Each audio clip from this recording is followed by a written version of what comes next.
classic pilgrimage takes us first to St. Peter's Basilica, the biggest and the most important church in Christendom and the spiritual center of Christianity. Towards the end of the 2nd century, the first Christians built an oratory over the tomb of St. Peter. In 324, Emperor Constantine suggested to Pope Sylvester that a huge basilica be built with the Apostles' tomb as its center. The basilica and the square that we see today is the contribution of many famous artists and architects under the guidance of several popes over centuries. As we walk into the square, we can see the two semicircular rows of colonnades sweep out from each side of St. Peter's Basilica and curve toward one another as though they were embracing the square.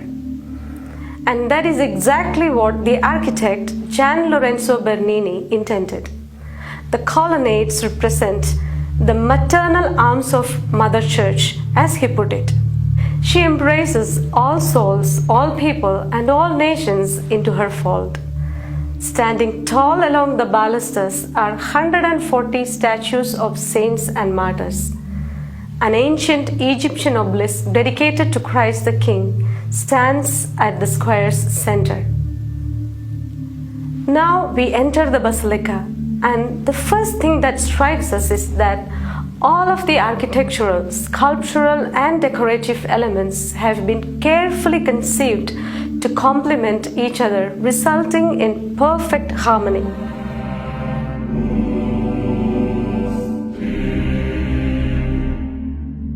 The nave is separated from the aisles by 8 gigantic piers. The statues in the pier niches along the nave represent virtues and various founders of religious orders. The medallions supported by cherubs on the inner sides of the piers contain portraits of the first popes. The focal point of the basilica is Bernini's celebrated bronze canopy enclosing the high altar. It is the largest bronze monument in the world, and it took him 9 years to build. Below the high altar is the Confessio, the tomb of St. Peter, which is permanently lit by 99 lamps. This semicircular space, located at the level of the grottos, is accessed by a double staircase. On November 2nd, 1979, Pope John Paul II inaugurated a new opening that allows visitors to the grottos to view the tomb of St. Peter.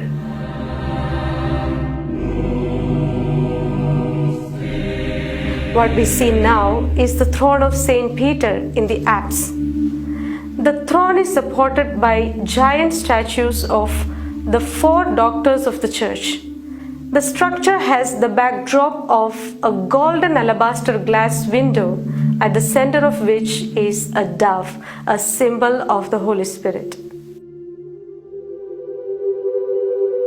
This is the dome of Michelangelo, which is divided into 16 ribs, decorated by 96 figures, followed by a star-spangled night sky, on top of which is the lantern.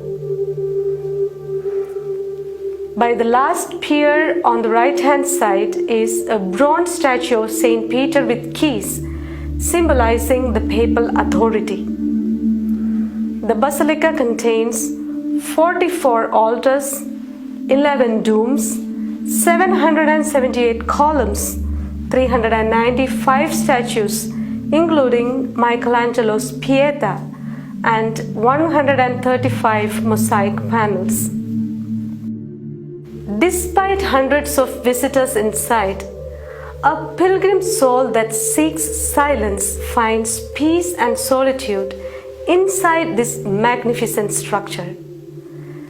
The beauty and the grandeur of St. Peter's Basilica help a believer to contemplate the omnipresence of God, the creator of all created beauty, to participate in the great experience of faith, thus inducing a desire for heaven.